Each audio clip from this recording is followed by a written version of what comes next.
And a good evening, ladies and gentlemen. Welcome to qualifying here at Bahrain for round 4 of the Halfords Formula Alpha Championship for 2023. We're on board with Jack Hodson at the moment as he's heading down towards the end of the lap here. Just exited turn 10, one of the most technical corners of any corner of any kind of big high downforce Grand Prix circuit, really. It is. It's certainly a difficult one to master. I think we can see a couple of cars locking up. We've seen a couple already in this qualifying session. It is Jack Hodson who leads with a 1:39.963, his best time at the moment. He leads by about 0.4 of a second, so not an insurmountable gap, but one that would certainly require the talents of some other drivers in order to overcome. Will Inglis looks like he's on for a fairly fast lap at this point in time. I'm going to go on board with him as there is a little bit of traffic to negotiate there heading down towards the final corner. Well, the penultimate corner. There is technically one more corner actually on the start-finish straight. Here it is, but these cars don't really consider this much of a corner at all as Will Inglis will be coming across line and does in fact take pole position there. We're on board with him as he did so with about 0.2 of a second advantage over Jack Hodson. So that will, I'm sure, spur Jack Hodson on to try and improve his lap times. Now, a small puff of smoke from the lock-up there as you head into turn 1, turn 2 and turn 3. These corners string together. If you string them together rather nicely, you have all that extra momentum running up towards turn 4. It is actually a fantastic circuit. One of my favourites, to be honest, is Bahrain Grand Prix circuit. We've seen a lot of it recently, obviously, with the first round of the Formula 1 season and all of the testing that has took place at this very intriguing circuit.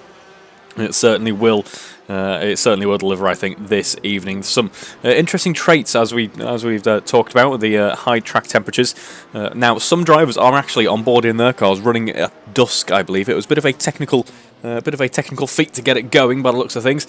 So for safety's sake, we've opted for just the regular daytime running. It still looks very pretty indeed, though. But yes, I can tell you that the tarmac temperature, 46 degrees still.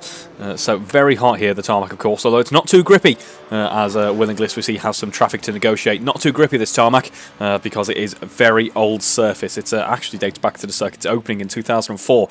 And as you can see here, even despite negotiating some traffic, Will Inglis, purple Sector 1 and Sector 2, so he's only just getting started as on that previous lap as we head into the final braking zone of the lap here late on the race for a mash over the loud pedal before you head across the line in just a moment's time here. 1:39.6 to beat for Will Inglis. It's a 1:39.1 by half a second. He's made another improvement there. That is a spectacular lap from Will Inglis. Although not to be missed is Alan Matthews here. He goes purple through that final sector, so he's on a bit of a charge at the moment as there is some company for him, and that puts him off his lap there. So hopefully he's got enough fuel on board and he will be able to make another navigation of this track and get ready for another fast lap. Hopefully that wouldn't affect him too much. Of course, it was very early on in the lap. Now we will lose some audio for just a moment's time here. We'll be back just before the end of this qualifying session here at Bahrain.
So then, as we dive back into the action, it's still Will Inglis who leads Jack Hodson with a 139.8, still in second position. Only 2 cars into the 139s at this point in time. Now, in terms of the Amaraners, we do actually have the return of Gijs Robrick, which is great to see. He's on a 141.5 at the moment. Sees him 7th fastest and the leader in terms of the AM charge. Then we have Steve Knight and Alan Thomas in that mix as well.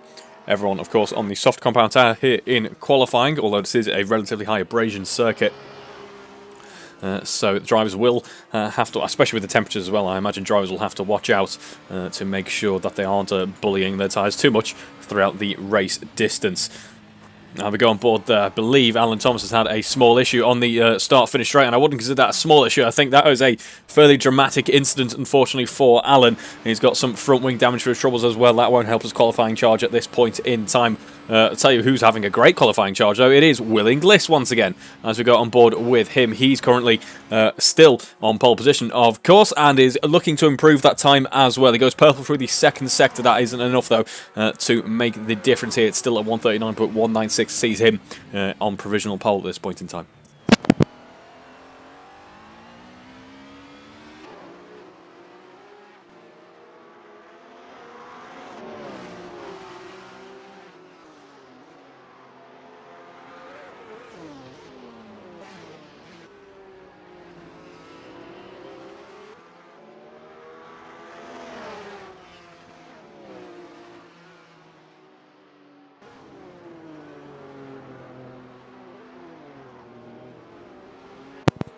Now as we go on board with Jack Hodson, he's heading through turn 10, cutting the corner just absolutely perfectly there. No lockup, no sign of any kind of upset from the back end of the car as he stamps on the throttle down the back straight here. He makes a personal best through the first sector. It's a 31.847 there, so there or thereabouts with Jack Hodson's personal best, Will Inglis's personal best through the first sector. Loses out through the second sector, however. The track, of course, nice and rubbered up at this point in time, so it's all down to the driver's raw pace. And they might still be making very small setup tweaks here and there, although I imagine that is pretty unlikely at this point in qualifying. You never know. And he's back on to the start-finish straight in just a moment's time, riding over that curb. There's the suspension working hard as he does so, and he will come across the line in a moment's time. Goes personal best through the third sector as well, but it's still not enough to close that now quite chasmous gap, really, towards Will Inglis in P1.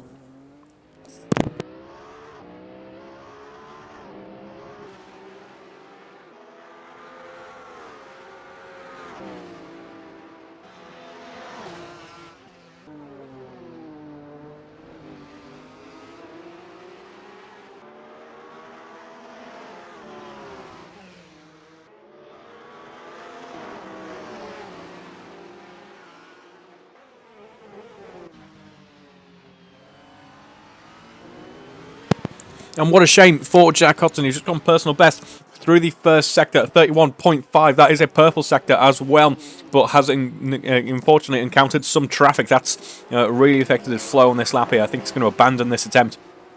Only got 3.5 minutes, and make that 2.5 minutes, in fact, left in this session. So I think he's trying to make himself some more space here and go for one last attempt, but hopefully he can replicate that on what will be his final push lap, really. In fact, it will be his final push lap in this qualifying session, because that was looking a little bit spicy for Jack Hodson through the first sector.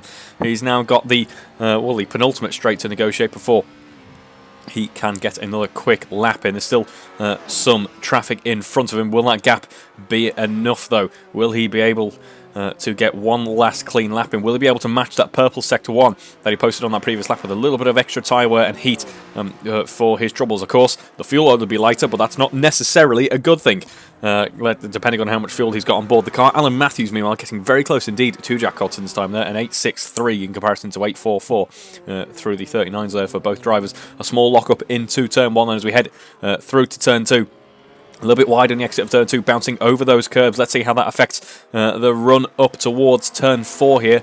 And we will get that first sector market in just a moment or so as we head through the fourth corner there. We see a few drivers try to run it as wide as possible. No chance of that, though, with that tyre wall there. And then we have the run down towards the turn 10 section in just a second. One of the turn 5, 6, and 7, one of the few kind of parts of the circuit and the gates a high downforce, the other being, of course, turn 12. As we head into turn 10, then it is a loss for Jack Hodson, and a big one as well. It's a 32.4, unfortunately, on this lap. He is about a minute in, so he could theoretically just about squeeze in another lap if he wanted to. I don't think he's going to have the fuel or the tyres to do so, however, which is a great shame. What could have been for Jack Hodson. It could have been a late charge for pole position for Jack Hodson. He certainly demonstrated he's got the pace. 12 laps to his name actually in the session as well, matched only by, well, Will Inglis, the car around him, and Alan Matthews, the other car around him, 13 laps to his name actually. So some fairly vast running in this qualifying session so far. As we see Jack Hodson then, he loses out through the second sector as well, onto the start-finish straight here. What will he do? He can get another lap in if he chooses to do so. Oh, can he actually? No, I think he might have. No, he hasn't. He's made it through. What a spectacular effort from Jack Hodson. I think he's going to stay in it. Let's see, as we head through to the first corner. I think he's staying in it. That is absolutely unbelievable from Jack Hodson there. What an effort to get that car around the circuit, literally just in the nick of time. I think that must have been about 3 or 4 tenths, if that. Jack Hodson sees himself being able to start another lap here around the circuit of Bahrain. What a fantastic effort from Jack there. As we're going to stay on board with him. He's one of the few cars out on track at the moment, the other being his close rival Alan Matthews. Then we have Guy Strawbrick leading the AM charge, Barry Clayton and Alan Thomas all still completing a lap at the moment. Alan Thomas very courteously getting out of the way there, abandoning his attempts to do so, which is very nice indeed. As we see Jack Hodson losing out through the first sector, but by not quite as large a margin there. It's a 31.8 through that first sector. Not as good as what we saw on his purple attempt, which was 31.5, just to remind you, a ballistic lap. That was shaping up to be. As we now head through sector 2, have that long sweeping high-speed right-hander, which can really upset the rear balance of the car. And you want to carry that momentum all the way through the rest of the... Well, I say all that momentum, really. Got a bit of a braking zone before the final corner here, as it's another loss for Jack Hodson on this lap, as we now only have one more braking zone to negotiate on board with Jack Hodson. It's only him on a fast lap left here, as we'll stay on board with him as he comes across towards that right-hander there. I think a bit of oversteer kicking in on the back end of the car there. That is not what he needs at this stage in the lap, and he comes across line, and unfortunately for Jack Hodson, it is not a 1:39.196. That's what Will Inglis got on that, sees him on pole position. It's a 1 minute 40.1 on that previous attempt actually for Jack Hodson, which is really quite impressive still. So potentially some good race pace that I think is going to shape up to be a fantastic battle between some of these drivers here. So we'll join you in just a few minutes for race 1 of round 4 here at the Bahrain, the Sakhir International Circuit. We'll catch you in just a few moments.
On the grid then here in Bahrain, ready for race one, just over 30 seconds until lights out. A brief glimpse of shade for these drivers from the grandstands, which I'm sure, oh, there it goes, never mind.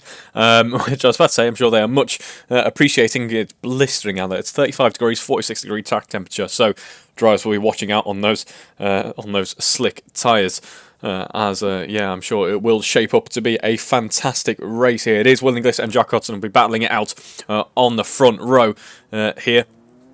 And we have not long to go until light out. There's a car moving there. I imagine they'll be disqualified. But it is 6 red lights on the gantry. And we are away for another evening's racing here. It is a good launch from both Will Inglis and Jack Hudson. Jack Hudson, in fact, Alan Matthews getting a really good getaway here. He is going to be pretty much side by side late on the brakes. Has he gone too deep into the corner? He has. Contact between Alex Smith and Will Inglis here. Jack Hudson up the inside there, able to take first position. A fantastic start to the race for him then. As we see, it is very much a battle between Jack Hudson and Will Inglis at the moment. Andrew Brammer and Alex Smith side by side. Alex Smith has the inside of turn 4 here. He's going to get up into P3 as a result of that. Great start for him. Paul Millman, meanwhile, is very much tied with Guy Swarbrick as we head down through one of the twistier parts of the circuit. He's got company from Andrew Brammer, and then we have Barry Clayton as well. So plenty of cars in quick succession heading down into the later part of the lap in just a moment's time here. Half second splitting Will Inglis and Jack Hudson, and that gap has shrunk considerably given how late on the brakes Will Inglis was there. Alex Smith very much in the mix here as well. He's broken away from Paul Brady just that little bit. Paul Brady using that push to pass system there as we head down towards turn 11. Will Inglis meanwhile late on the brakes into turn 11 has been able to get the move done on Jack Hudson. Jack Hudson, I imagine, will be kicking himself if he's left the door open there. We didn't quite see it, unfortunately, but he'll be fighting back regardless. He's going to use that push to pass system at jump point, I am sure. Will have the benefit of the slipstream, and of course some very high speeds can be achieved at this circuit here in Bahrain. Now there's very close running between Steve Knight and Alan Thomas, and it's too close for comfort. In fact, they are trading paint and banging wheels as we go back aboard with Will Inglis and Jack Hudson running down the start finish straight once again. Using that push to pass system is Jack Hudson before we start to end the lap here at Bahrain. 1 minute 46 away in the blink of an eye there. What a fantastic race this is going to shape up to be as Alan Matthews gets ahead of Alan Thomas now. As we see, 2 cars locking up heading into the first corner. In fact, it's Will Inglis who takes the lead of the race. Jack Hudson might have been a little bit compromised there because there is Alex Smith for company. And let's see how these two enjoy their battle now. It's not an amazing start in comparison to how Jack Hudson would have wanted it to have gone at this point on the previous lap. All the differences made heading into turn 11. So let's see if he can give Will Inglis a taste of his own medicine, or at least keep Alex Smith at bay. That was a cracking start to that race. And then we have Barry Clayton about a second behind Andrew Brammer as we head into turn 9 in just a moment's time, or turn 8 rather. It is quite difficult to remember just how many kind of small curves there are. Well, you say small. If you were to drive in a regular road car, these would be massive, challenging, kind of gut-wrenching corners to be taking in a regular road car. But in these very capable high downforce single-seaters, it's almost too easy for them, and hence why some of them just aren't really corners to these cars. I was actually thinking, as most people who have nothing better to do really, or most not too interesting people think, I was actually thinking between the sessions, how long would it take one of these RSS Supremes to lap the 75 that I've got stuck in the pit here? I reckon if you started them both at the same time on the grid together, I reckon on the 3rd lap, or the 4th lap of the 75, the RSS would have overtaken it on the 3rd, if that makes sense. I reckon it would take 2 laps to get an extra lap. I'm not making sense. In my mind, that makes sense. Basically, these cars are a lot quicker than the 75. And Jack Hudson's RSS seems to be a lot quicker than Will Inglis's RSS at this point in time as he heads into turn 1. That gap at 1 second was looking to be only about half a second. Bearing in mind that was over a second just a moment ago. That's good progress for him in this race. Paul Milne's had to enter the pits, unfortunately for him. That's put a bit of a stopper on his race as he's down in P10 now. Meanwhile, Jack Hodson within a second, although only just, and Alex Smith seems to have been rather dropped by Jack Hodson, and we seem to have a couple more gaps forming up between the drivers now, although that isn't the case between Andrew Brammer and Barry Clayton as we head down towards the middle section of the lap now.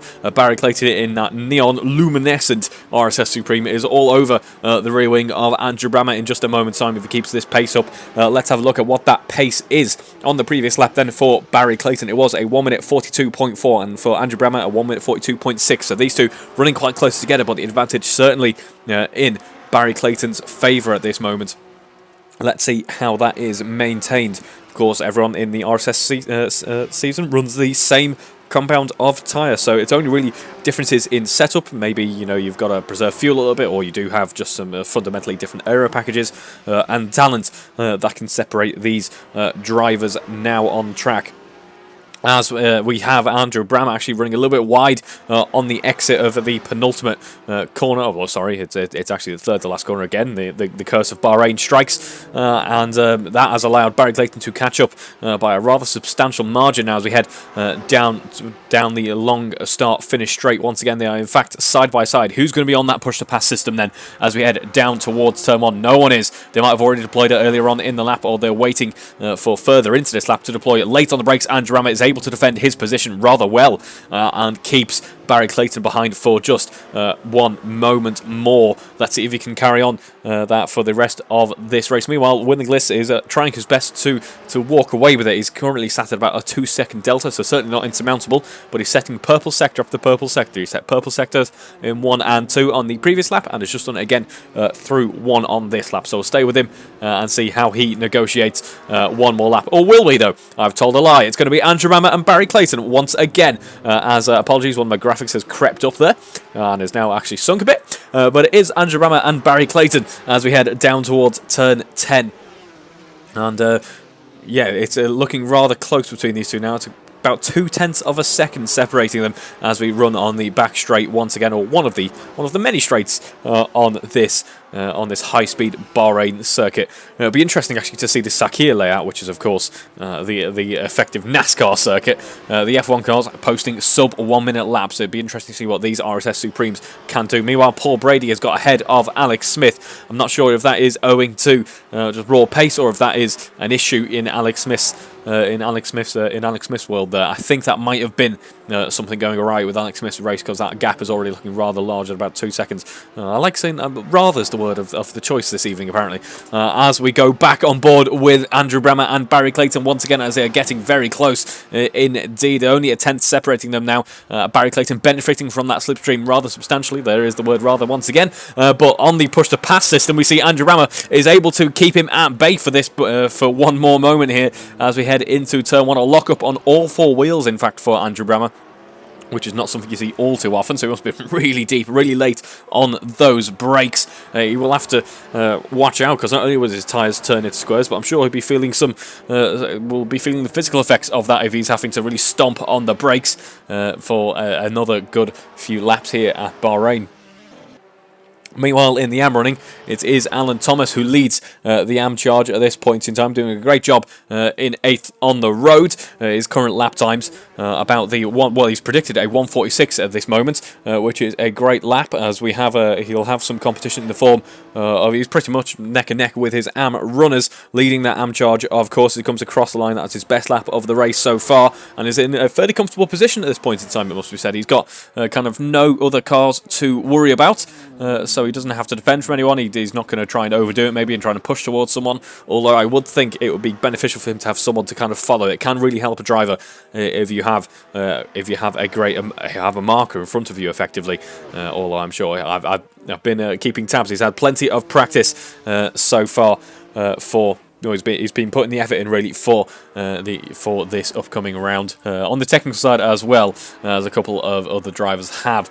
Jack Hodson's actually just posted a purple sector 2 in his efforts to make sure that Willingliss doesn't disappear off into the sunset, or for some drivers it is of course already dusk. For us, the sunset is just looming in just a few minutes time. A lock-up for Jack Hodson, though that won't help his efforts too much. Despite that, it's still predicted, as you can see in the bottom left-hand corner there. It was just about predicted that it could be a 1 minute 39 lap here, as you can see now, so let's see how he does. We'll tune in with him later on in the lap. Alex Smith obviously had those issues a lap or two ago. It seems to be there and thereabouts with Paul Brady, which is good to see. Has managed to close the gap to about half a second now. If we compare the lap times on the previous lap for Paul Brady, it's 141.7, whereas Alex Smith was running in the 140.6s, and they were both actually their respective fastest laps. So that is a representative time there, and it means we could have a bit of a battle forming up here between Alex Smith and Paul Brady. Look at the difference in lines taken there. Paul Brady staying much closer to the apex, whereas Alex Smith is going deeper into the corner, is taking the outside line there, and is probably trying to carry more speed through the corner. That could cost him in terms of tyre wear, though, as we headed down towards turn 11. Using that push-to-pass system, the corner seemed to almost creep up on him there. He was very late on the brakes indeed, and has lost time as a result of that. So Alex Smith needs to pick his moment. Doesn't want to go too overzealous here. He wants to make sure he can get that overtake done, get it done clear without compromising his race. Because of course, although they were at one point battling, they seem to have kind of let each other go for a brief moment. Andrew Bammer and Barry Clayton are not too far away at all. These two are still very much in the mix here in this race. And then we have Rob Whitney, who we haven't seen too much of at all this evening. Apologies, Rob. But you're running very nicely indeed. Currently running P7 on the road. And nothing really to report on, which is why we haven't seen too much of him so far. Just seems to be running a nice, quiet, comfortable race. Has a fairly comfortable margin, actually, to the car behind. And has a decent margin to the car in front as well. So could just get on with nailing those lap times in and making sure he's looking after the car and bringing the car home quite safely. It's weird to be talking about that at the before the halfway stage of the race, but that's the good position that Rob Whitney finds himself in at the moment. Now I'm getting on board with Will Inglis. I can't imagine we'll be doing it too much in this race just because of how well he's doing so far. You never know, anything could happen yet. Commentator's curse, particularly with Will Inglis, seems to be present. So anything could happen. Apologies, Will, if something does happen. You know who to blame. But he's just posted a purple Sector 1 heading down towards turn 11. It's a 31.7, and we'll see in just a moment time what his second sector is looking like. His best lap, a 139.981, still hasn't been eclipsed by Jack Hodson just yet. So that 139 that was threatened a lap ago hasn't quite come to fruition for Jack, but still very impressive that they are near enough matching their qualifying times with half a race's worth of fuel on board. He loses out through the second sector, does Will Inglis, but still running very nicely indeed. Now, in terms of the championship order, let's have a recap on where it was after the previous round. It is Will Inglis leading this race and this championship, of course. Then in P2 in the championship, he's P4 in the race. It's Alex Smith with 89 points, and then we have Paul Millman in P3. He is obviously having had some issues in this race, a little bit further down than where he wants to be in the running, but he's currently P3 in the championship with 81 points, so very close indeed to Alex Smith. That gap will, unfortunately for him, increase somewhat. Then we go down to Alan Matthews, currently P9 in this race. It has been a good start to the race for him, unfortunately. He is currently on 63 points, very close between him and Paul Brady. So Paul Brady heading into race 2 will usurp Alan Matthews from P4. He's on 61 points, is Paul Brady. Then we have Barry Clayton on 52 points. He's in P6 and is in P6 in this race as well. Jack Hodson, this will be a great race for his championship if things stay this way. Of course, 2 seconds margin to Will Inglis, but it could be argued that he doesn't want to try and overcook it too much and get that and try and catch up to Will Inglis. Although he might not have to worry about that too much because his pace is looking great on this lap. So we'll have a look at this for a brief moment. It's a 1:39.6 for Jack Hodson is the predicted time for this lap. He's made up a substantial amount of time. There is Will Inglis just in front of him, spurring him on as we head through that long sweeping right-hander where the car can get oh so unsettled if you're not paying enough attention. And that gap is shrinking. He will be slowly but surely starting to feel the effects of a little bit of a slipstream. These cars aren't the last word in kind of straight line rocket ship, but they are certainly no slouch either. So they will still benefit somewhat from a slipstream even if it's not too much. And That is a great lap from Jack Hodson, a 1 minute 39.3. That beats, I believe, his qualifying effort, which is unfortunate for him, but it still wouldn't have made much difference. It was still a 1 minute 39.1 for Will Inglis. That gap now starting to get 1.5 seconds between him and Will. And meanwhile, Paul Brady and Alex Smith heading into turn 1. There's a big lock up there as Steve Knight has some issues at turn 1. He wants to rejoin the track as safely as possible. However, this has resulted in Alex Smith taking back P3, that spot on the podium from Paul Brady. I think, though, Paul Brady's going to be fighting back for it. So this could be a very interesting battle coming up in just a moment here, because there was an issue for Alex Smith heading out of turn 4 there. The back end getting very unsettled indeed. Let's see as he carries on now, heading into the mid part of the lap. The gap standing at only 0.4 of a second. It's oh so close between these two drivers. One small error, as we just saw, for Alex Smith can make or break the race at this point. Heading down towards turn 10 and late on the brakes. Alex Smith taking a slightly wider line there. Paul Brady pretty much echoing him. In fact, it was a narrower line for Alex Smith than he usually likes to take. Paul Brady echoing him there and copying his every move. That gap expanding just a little bit as we head down towards turn 11 now. And it is looking like Alex Smith is slightly more comfortable than he was just a lap ago, but that was very close indeed between the two of them as we headed into turn 1 just then. But yes, it is Barry Clayton P6 in the championship and P6 on the road here. Then we have Jack Hodson, currently P7 with 35 points to his name. So this podium here would make the world of difference to his championship hopes if he is gunning for the most important silverware, of course, of the season's running. Then we have Rob Whitney, 8th in the championship and currently 7th on the road. So some good points for Rob if things stay the same. And then we have Andrew Rammer in 9th. He's currently in 5th on the road, in fact, so he's having a very good race indeed and should be making some good points as a result. And then we have Alan Thomas, who is, I believe, considered as an AM runner, in fact.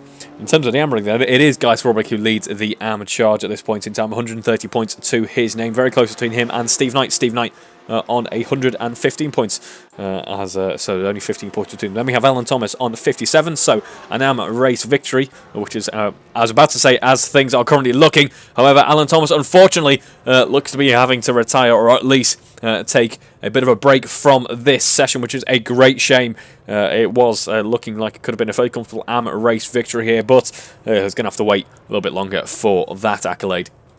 Then we have that rounding out the AM running in this race so far. What a shame to see Alan Thomas tumbling down the order. That means Steve Knight will be our de facto AM race leader at this point in time. As we go on board with Jack Hodson, that gap's still shrinking minute by minute. There's only 8 minutes to go in this session already, would you believe it? Time has absolutely flown by, but there's now a second between Jack Hodson and Will Inglis, so he wasn't able to get the upper hand on Will Inglis in qualifying. Can he do it now here in the race? Of course, you don't win points until the race is. Well, I believe the saying is you don't you only win points on Sunday, but of course everything is truncated into one here, so you don't win points until the race is what we're going to go with. As we head down towards turn 1 then, Jack Hodson comfortably in the 39s now. Will Inglis is not able to match that pace. Is he being a little bit more conservative? Is he trying to make sure there's enough fuel towards the end? Is he trying to make sure there's enough tyres towards the end? Or has Jack looked after his tyres better? Has he nailed the setup? And is he ready for a brawl here? Now, a small lock-up into turn 1 will delay that ever so slightly, but it's still looking good as we head into the later stages of this race.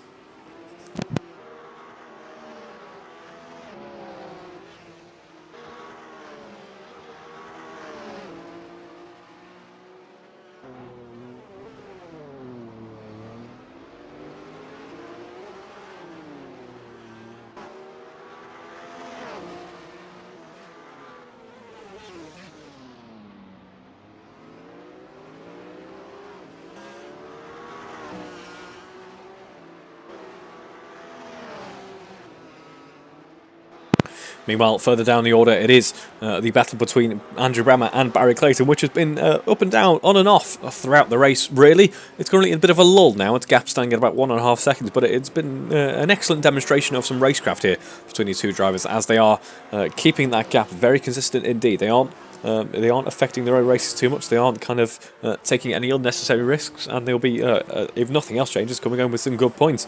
And hopefully a great battle, another great battle in between it as well. So some very good running in midfield here so far this evening. Of course, we're going to get more of that later on with the reverse grid race. As Barry Clayton, in fact, runs a little bit wide there, so a small threat of commentator's curse. I'm not going to say it was the biggest commentator's curse incident we've ever had, but it was certainly on the scale somewhere. Now, speaking of on the scale, Alex Smith will be on the worried scale a little bit as we see Paul Brady using the push-to-pass system, heading down the start-finish straight here. Alex Smith was looking like for a second he might have had to go on the defence as there's lockups from both drivers there. The tyres seem to be being put through their paces really here at Bahrain this evening, because there have been lockups aplenty at certain points on the circuit, although I'd argue I've seen more at turn 1 than turn 10, which is great to see the drivers considering the technical challenges of turn 10 here.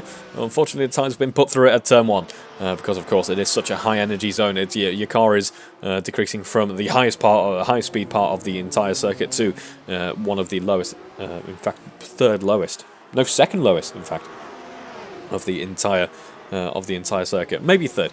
It doesn't matter anyway. Either way, it's high speed into low speed, and sometimes that results in something like a lockup. It is, of course, a great overtaking opportunity, though.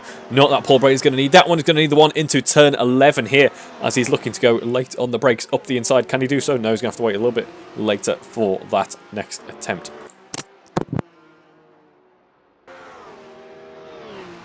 Speaking of waiting for an overtaking opportunity, Jack Hudson is doing just the same thing here as we head down onto the start-finish straight. Once again, the gap currently at 1 second. It was threatening briefly to be about 7/10 of a second.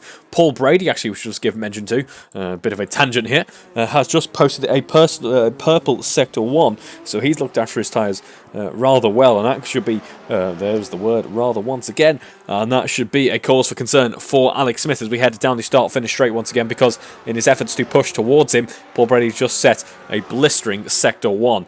Could this be a bit of a weakness in Alex Smith's setup here? We'll just have to stay tuned to find out as both cars lock up once again, although I think that was more Alex Smith this time round. The gap less than a second, very close indeed between these drivers. In fact, everyone at the kind of upper midfield onwards has kept the pace rather... I'm going to stop saying that word. It's... has kept the pace really quite impressively well here. You know, they're matching each other very closely indeed. To go on board with Andrew Brammer, the gap standing at only about half a second. So I said this battle seems to be kind of ebbing and flowing, and we're certainly getting ready for another battle here as we head down towards turn 10. That infamous turn 10 now. Barry Clayton has, as he has for most of this race, remained in P6. Has not found a way past Andrew Brammer, unfortunately for him. Will the next overtaking opportunity be the point at which that changes? It looks to be a little bit further back for his liking. Maybe lost a bit of momentum on the exit of turn 10 there. The gap standing at over a second now. Barry Clayton keeps P5 for one more lap. As we go back on board with Paul Brady, meanwhile, heading down towards the penultimate corner. This is looking very threatening for Alex Smith. Indeed, he has a look up the inside. He's too far back to do anything with that, though. His next opportunity, of course, heading into turn 1 now, is going to have the benefit of the slipstream, is going to have the benefit of the push-to-pass system. Could be a fantastic battle going on between these two drivers now as we head down towards the first corner. But it looks to be that Will Inglis able to respond using the push-to-pass system himself and has kept Paul Brady at bay for a corner more. Will that change as we head into the later part of the lap? The gap standing at about 0.3 of a second now. Very close indeed on the run-up towards turn 4. If you had DRS on these cars, it would, of course, be a DRS zone as we head into that first corner then.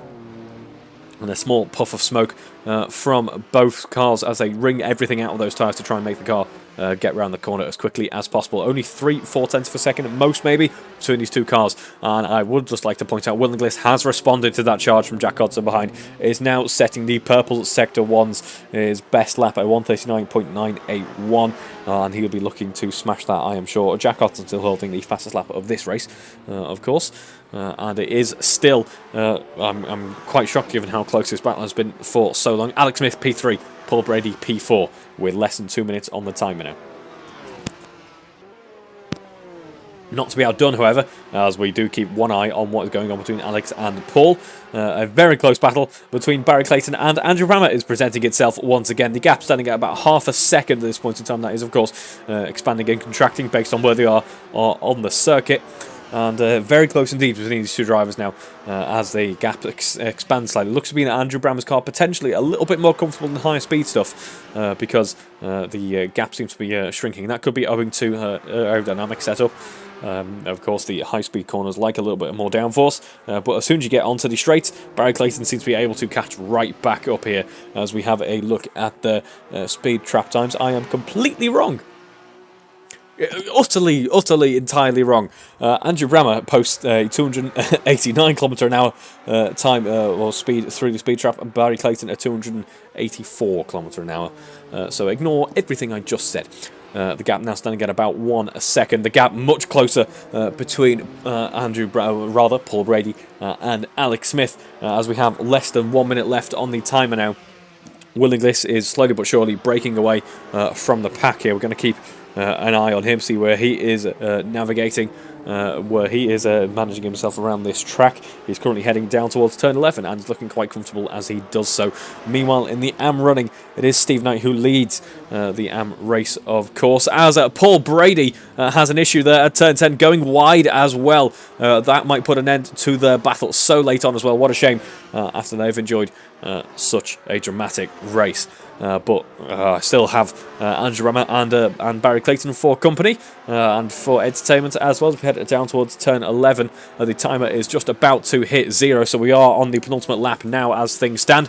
And I can say it is Will Inglis who is currently leading this race as he has done so for so long. Although I believe some of that can be attributed to, unfortunately, Jack Hodson is having some technical issues by the looks of things.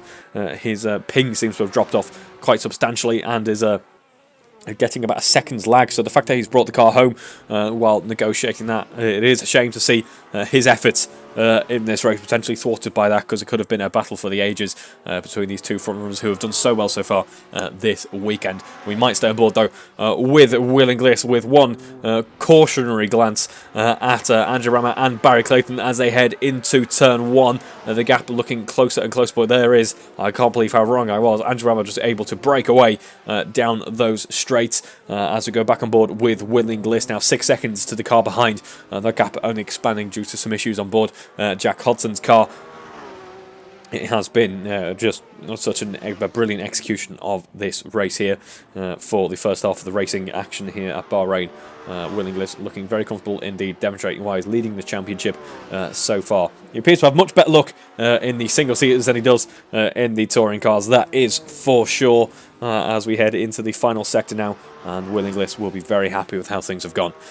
As he is able to bring the car home without too many worries. 289 kilometres through the speed trap, a best lap of 139.5 in the end, so getting close to Jack Hodson's ceiling there. These two have done a great job of leading the pack in this race, as the battle between Andrew Brammer and Barry Clayton seems to have fizzled out ever so slightly, and by that I mean 1 second. We watch as Will Inglis heads onto the start-finish straight for one final time here in race 1. It has been a great race from Will Inglis, and he takes the checkered flag and takes the first spot on the podium. Congratulations, Will, for a fantastic race. Not too far behind at all.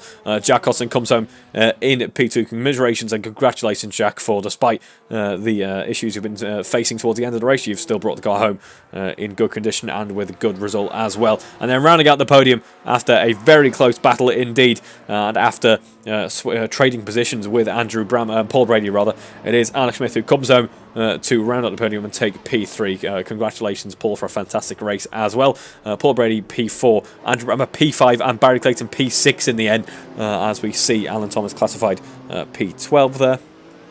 As we watch, as we haven't seen too much of him at all. He's just been leading a comfortable race as we'll go aboard with Rob Whitney, as he will be coming home P7 as long as nothing too untoward happens towards the end of the race. We have seen that happen before. Will we get any victory donuts? We are getting some victory donuts from Will Inglis and Alan Matthews, I believe, so we'll try and catch some more of them. That's not a victory donut, that's a victory burnout. I do apologise for the lack of observation there, but we'll tune in for them in just a moment's time as we watch our last lead lab runner come across the line to take P7 on the road. Congratulations, Rob. Good points haul there. Now we get to go on board with the Victory Donut slash Burnout slash whatever you want to destroy your rear tyres by doing, which is... I'm not quite sure how happy Pirelli is with us, really, to be doing this. On one hand, well, probably quite, actually. We keep buying more tyres as a result. But on the other hand, the environment probably has something to say about it, and the engines as well. The race engineers, the pit engineers, not happy at all, really. But it looks funny. So why not enjoy some post-race rear tyre shredding celebrations? As Will Inglis, I think, has actually left his rig. I think he's just put a brick on the throttle and a brick on the brake as well to just kind of go and have a cuppa, or and I'm sure he's enjoying himself. He's celebrating in the correct manner, and we look forward to more of those celebrations after the race that comes up in just a few minutes' time. Don't go anywhere, because we have the reverse grid option coming up here at Bahrain.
On the grid then, ready for race 2, the reverse grid race, just over 40 seconds to go until light out. It is Alan Thomas in P1, Paul Millman rounding out the front row, Guy Sorry P3, Stephen Hyde P4, Alan Matthews P5, Rob Whitney P6, Barry Clayton P7, Andrew Brammer P8, Paul Brady P9, Alex Smith P10, and Jack Hodson P11, Will Inglis P12. So the order has been mixed, the graphics have moved about again, and we are ready for another exciting race here at the Bahrain track here.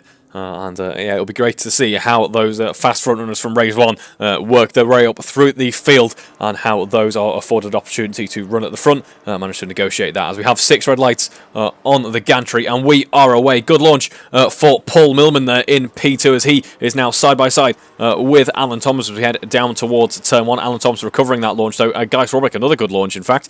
All 3 of the front runners getting a decent launch. Everyone gets a good launch for everyone. Points all round for that one, as we have Alan Thomas running up towards turn 4 then, still in the lead of this race. It's been a massive instant between Will Inglis and Jack Hodson. Our front runners in race 1, our race leaders, have found themselves dropping off the rest of the pack. What a disaster. They're going to have to work even harder now to try and catch up to the field as Jack Hodson, apologies, Guy Swarbrick loses position there, as does Rob Whitney. Alex Smith as well. Not a great start for our front runners then.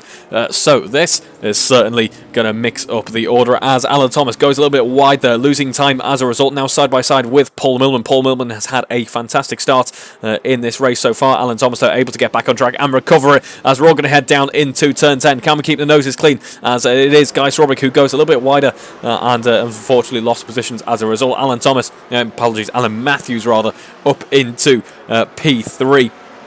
Meanwhile, Barry Clayton and Andrew Brammer enjoying a battle here as Andrew Brammer gets punted off there and goes onto the outside of the circuit, losing time with that as well. Now side by side with Rob Whitney, and not too far back, but still notably further back than they were as we headed into turn 1. It is Jack Hodson and Will Inglis. Paul Millman and Alan Thomas then fighting for the lead of the AM running. Apologies, not the AM running. Fighting for the lead of this reverse grid race then.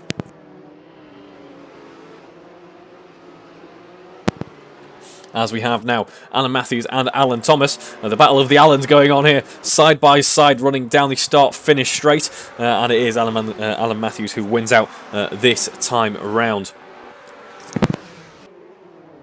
Late on the brakes, however, too late on the brakes. In fact, Alan Thomas heads into turn 1 and he will lose positions as a result. That rejoins relatively safely there as Barry Clayton has to take a small amount of avoiding after him, but it's just the IndyCar line really. And the contact between Alex Smith and Alan Thomas. Now Alex Smith up into P5, Barry Clayton in P4, Alan Matthews P3. Guy Swarbrick has actually had a good recovery here, is in P2 in this race as we have Paul Brady currently in P6. Now as Alan Matthews and Guy Swarbrick are trading positions as we head down toward the middle sector there. Guy Swarbrick, I was about to say, has just about caught it. He's made contact with Alan Thomas, spinning round in the middle of the circuit. A disaster for him as he tumbles down the order and down to the bottom of the running here. What a shame. His race coming to a premature end as we go aboard with Barry Clayton. Barry Clayton in P2, Alex Smith in P3. Then the order is all change here in this reverse grid race. Side by side then it's Andrew Brammer, Alan Thomas and Paul Brady as well, running down towards turn 11. Who is going to go latest on the brakes here? Let's see, it's Alan Thomas very late on the brakes, makes contact with Paul Brady, is able to, luckily both drivers able to carry on without any major incident from that though, as we have someone else tumbling down the order. It's Rob Whitney. Rob Whitney having issues. What a shame. Race 1 so comfortable for him, and he actually retires from the session as a result. What a shame that his running in this weekend has come to a premature end. Steve Knight in the pits as well. So this race, an absolute disaster start for some drivers, and actually a fairly comfortable one in the end for others. Paul Millman started P2, has managed to work his way up to P1, and has had relative calm out in the front after all is said and done. Then we have Barry Clayton working his way up through the field. He's not relatively calm though, because they're up the inside. Alex Smith late on the brakes into P2. Fantastic move. Alex Smith was there or thereabouts with the leaders in terms of pace in race 1, of course. Not quite got to the heights of the 39s. However, he's looking in very good stead. Arguably our most comfortable driver at this point in time for this reverse grid race. Let's see how he does.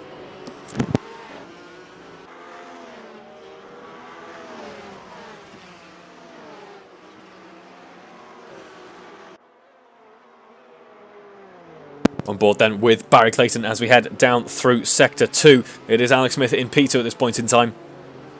And there's a couple of car lengths between him and Alan Matthews as that gap actually expands a little before we head down towards turn 10. Who's going to come out on top now? Alan Matthews in P4 at this moment.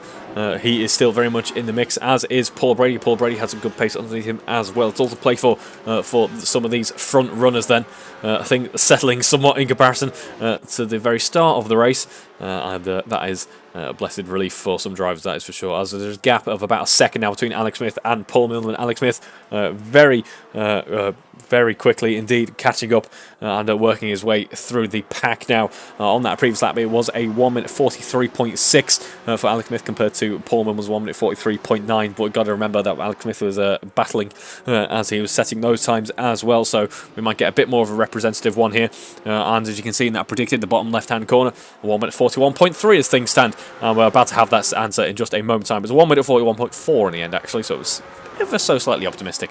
as we had the run down towards the start-finish line there. But late on the brakes, Alex Smith and Barry Clayton following him as well. I'm not shocked there's a puff of smoke from the lockup for both cars there. And Alex Smith able to carry on. Barry Clayton actually lost a bit of momentum, really, is now under pressure from Alan Matthews. Alan Matthews is going to take great advantage of that as we run up towards turn 4. It's near enough side by side. Going to have the inside line. Late on the brakes, locking up as he does so, but gets the move done anyway into P3 for Alan Matthews. Meanwhile, in P2, it's Alex Smith. Alex Smith not quite able to capitalise on the same overtaking opportunity, but we're going to head down towards the middle sector once again in P2 at the moment. Half a second separating him and Paul Millman. And that gap getting closer and closer by the second, really, as we head down towards turn 10. And Alan Matthews, don't count him out in this, of course. Alex Smith and Paul Millman are going to slow themselves down by battling. If he can, if Alan, that is, can manage to keep Barry Clayton at bay, he is very much in with a shout of the lead of this race here. Some good pace underneath his car at the moment. It's a 1 minute 40.9 on that previous lap. That's his best lap so far, of course. Actually, the quickest car on track, bar Paul Brady. Paul Brady doing his best to catch up to Barry Clayton. So Alan Matthews, a dark horse in this race. Of course, we saw effectively nothing of him in race 1. Not quite sure what went on at the start of the race there, but things looking a little bit better for him in this race. As we head down towards the penultimate corner once again, the last braking zone of the lap. And these cars all forming a bit of a train here, all a bit of a slipstream train. Not a DRS train, of course, they don't have that. They've got the push-to-pass system instead, as Paul Millman deploys that now, just in the nick of time. Thank you, Paul. Alex Smith following suit there, as is Alan Matthews heading into turn 1, and Alex Smith taking a slightly different line there. All drivers, none of them being particularly risky, as we saw a couple of laps ago, but doing their best to keep each other in check as we head down towards turn 4, or I say down, up towards turn 4 once again. Alex Smith having a look up the inside there. He's going to try and dive bomb it late on the brakes. That was never going to stick, but good effort for trying anyway. That was oh so close and well executed for it to not have gone wrong. Has that compromise on it? I think it has, because there is Alan Matthews up into P2 now, and now side to side, wheel to wheel, as we head down towards the tight right-hander. There's going to be contact between Alex Smith and Alan Matthews here, and Alex Smith takes back P2 after losing it for just a brief moment there. Meanwhile, in all this, we mentioned he had good pace. It's Paul Brady. Paul Brady gets the overtake on Barry Clayton. However, Barry Clayton has the inside for turn 10, the left-hander, and is able to take the position back from Paul Brady. And there we have now the push-to-pass system being used on Alex Smith. Got Alex Smith trying his best to catch up to P1. He had to focus everything on P3 on the exit of turn 4. However, he can now concentrate on P1 once again. What a turnaround, what a rollercoaster this lap has been so far. And these top 3 have actually managed to break away from Barry Clayton and Paul Brady by quite a margin. Of course, Alan Matthews was the one in P4 not too long ago, and now he finds himself battling very closely for the lead of this race. Meanwhile, Barry Clayton and Paul Brady dropping off a little bit, although, you say that, Barry Clayton heading down the straight there seems to have caught up once again, is potentially in the mix here, as Alex Smith side by side with Paul Millman as we head down towards turn 1. The overtake is still not done yet. He's going to have the outside as well, and out of nowhere there is Alan Matthews. He's going to go early on the brakes. Is he? No, he's not. Alex Smith late on the brakes from the outside, gets the move. What a fantastic move from Alex Smith into the lead of this race then. At this point in time on the previous lap, he was effectively in P3, and that has been a brilliant bit of battling between these 3 front runners here. Meanwhile, Alan Matthews in P2 is ahead of Paul Millman now. So Paul Millman losing 2 positions in the space of 3 corners. What a shame for him. Let's see if he can claw that back, or has he worked his tyres too hard trying to keep out in front. If we have a look at the previous lap times, of course, they were all slowing each other down with that immense battling we are experiencing. Their best, though, Paul Millman at 1 minute 42.4. Alex Smith at 1 minute 41.4, and Alan Matthews at 1 minute 40.9. So Alan Matthews, some would argue, is the favourite for the lead of this race. It's certainly the favourite for what will be an exciting battle for me now as we head down towards turn 11 once again.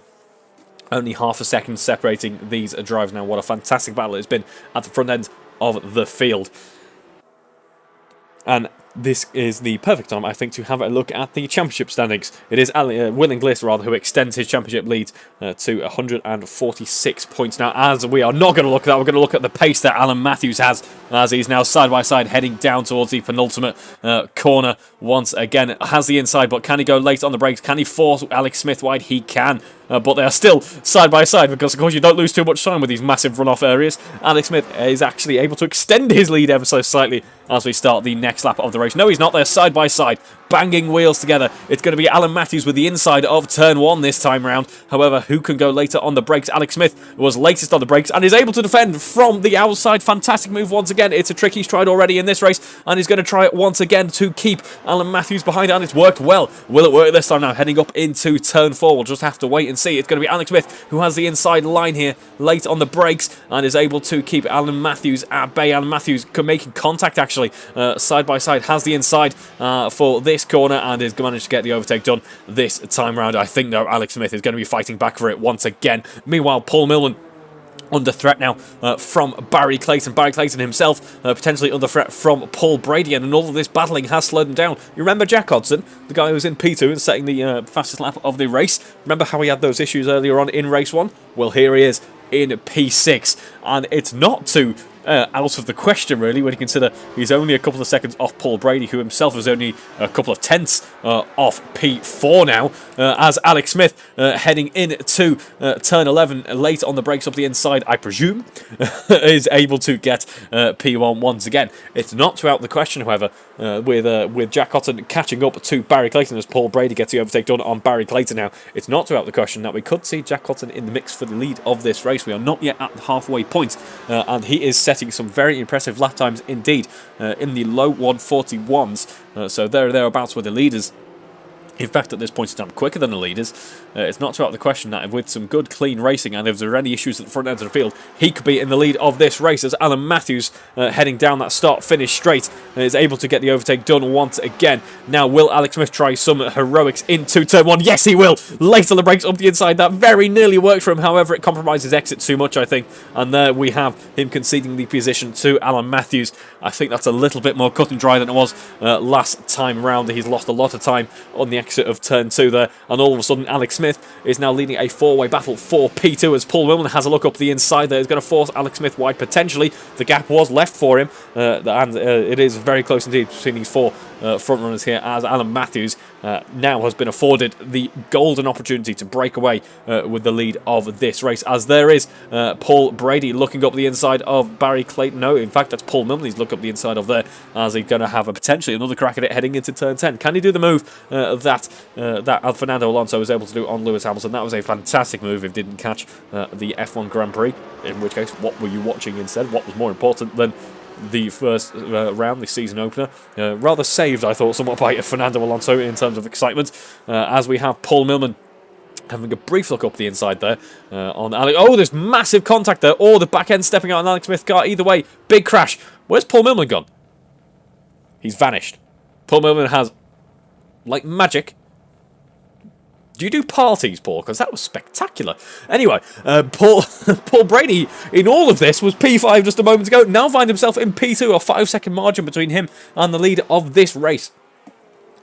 Barry Clayton, meanwhile, now with a spot on the podium, there is Willing Gliss. Willing Gliss, who we haven't seen too much of at all in this race, finds himself now in P4. In fact, make that P3. That's the push-to-pass system being deployed effectively there.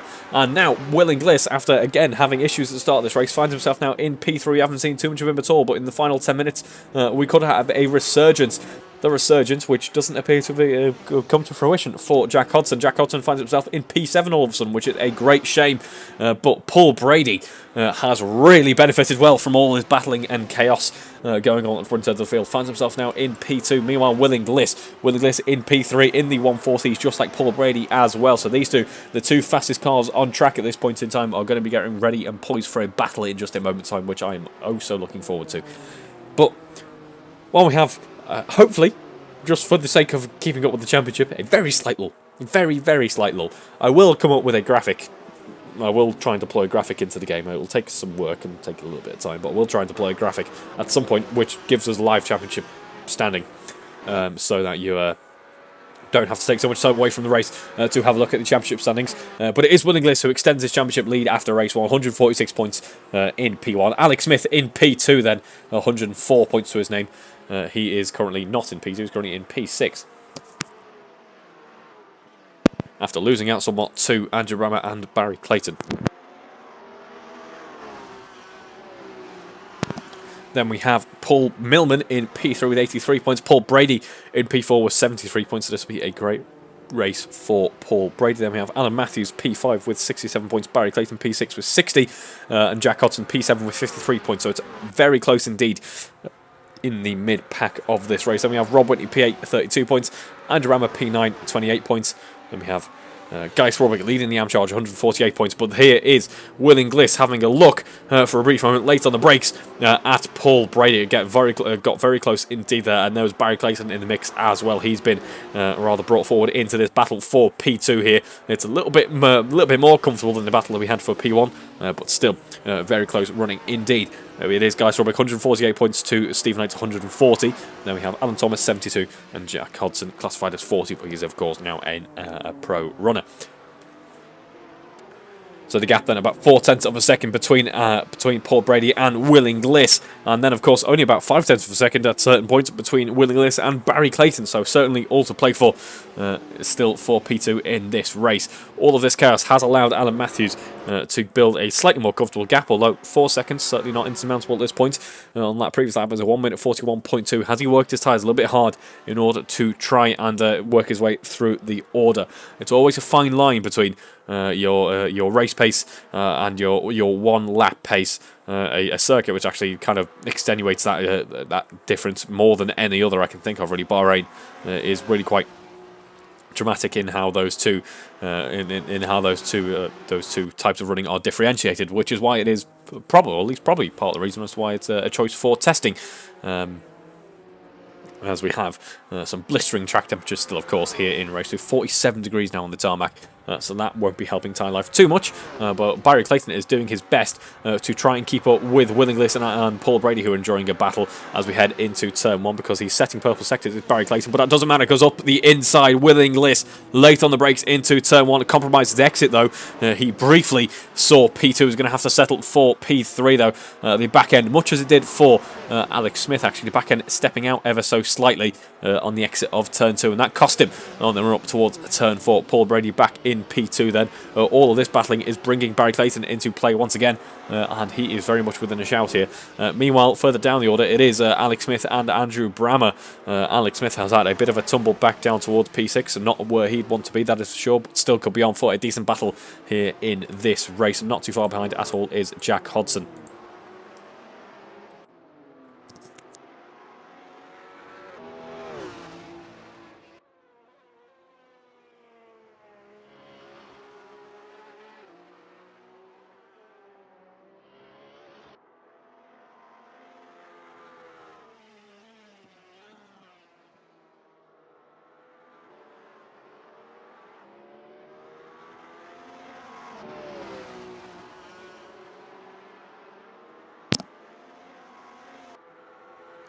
P5 is Andrew Brammer, about half a second separating him and Alex Smith. Alex Smith trying his best to close up that gap, as is Will Inglis in comparison to Paul Brady. We tuned in with them at this point on the previous lap, and we get ready to tune in with them again as we head down the start-finish straight now. And it looks to be a little bit less easy for Will Inglis to put a nose up the inside here. Although, no, he's going to give it a go anyway. A substantial amount of speed gained. In fact, before the heavy braking zone, or really at the start of the braking zone, Will Inglis finds himself in P2. Hasn't compromised his exit as much on that previous lap, and now has P2 from Paul Brady. Fantastic move from Will Inglis with just 5 minutes to go in this session now. Paul Brady setting a purple sector on that previous lap, actually, doing his best to keep Will Inglis at bay. Unfortunately for him, it wasn't quite enough. The gap standing at about half a second, and the gap between Paul Brady and Barry Clayton actually at 1 second. So still in the mix, as we've said a couple of times now. Barry Clayton, certainly don't count him out. A lock-up heading into the right-hander there for Paul Brady. It's not something we've seen all too many times before, actually, so it's an interesting potential look at the condition of his tyres as we get into the later stages of this race. Of course, the tyres aren't going to be too happy with you after 11 laps of high-speed running here on a very hot surface, which is, of course, what Bahrain is. And Will Inglis is doing his best actually to close up the gap to Alan Matthews in P1. A 1 minute 40.7 on the previous lap for Alan Matthews, 1 minute 40.5 on the previous lap for Will Inglis. Now, that previous lap for Alan Matthews was his best lap, but Will Inglis' best lap, 1 minute 40.2. So in his efforts to keep Paul Brady behind, he could find himself almost kind of spearheading himself towards Alan Matthews, which would be a great recovery for him in this race and will really do wonders for his championship fight. In fact, it'll be making it less of a championship fight and more of a championship walkover if things carry on this way for Will Inglis, as Alan Thomas unfortunately has to retire from the session. Meanwhile, it is Andrew Brammer and Alex Smith actually who will be enjoying a bit of a battle here. We've seen Alex Smith certainly knows how to get an overtake done heading into turn 1. Both drivers on that push to pass system then. Up the inside, it is going to be Alex Smith who takes the position potentially. We'll just have to wait and see how he negotiates the exit, and it was not negotiated well. Oh no, it was, because it looked like for a second Andrew Brammer had the room into turn 2 up the inside there, but he didn't and had to back out of it. So that means he had to stamp on the brakes, and that has given him a decent margin between him and Alex Smith. Now Alex Smith in P5 for the time being. It's great to see actually that Alan Thomas is able to rejoin, in fact, so could be some good running for him at the end of this race. Should come home with the classified finish, which is always helpful. As we have Will Inglis heading into turn 10 once again. Has not been able to dispatch of Paul Brady as we might have expected him to, and also hasn't been able to catch up with Alan Matthews as much as he would have wanted to. Alan Matthews is, of course, relatively speaking, quite close indeed. You can still see him heading into turn 11, so that should spur Will Inglis on a little bit, and it seems to have. The gap now less than 3 seconds, in fact, as we head into that long, sweeping, high-speed right-hander.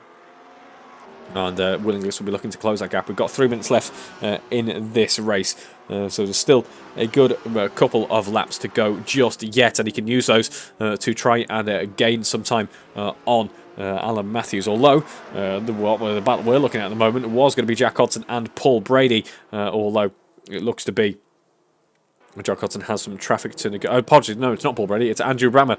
So Jack Hodson doesn't have some traffic to negotiate. This is the battle for P6 then, as we head down the start-finish straight.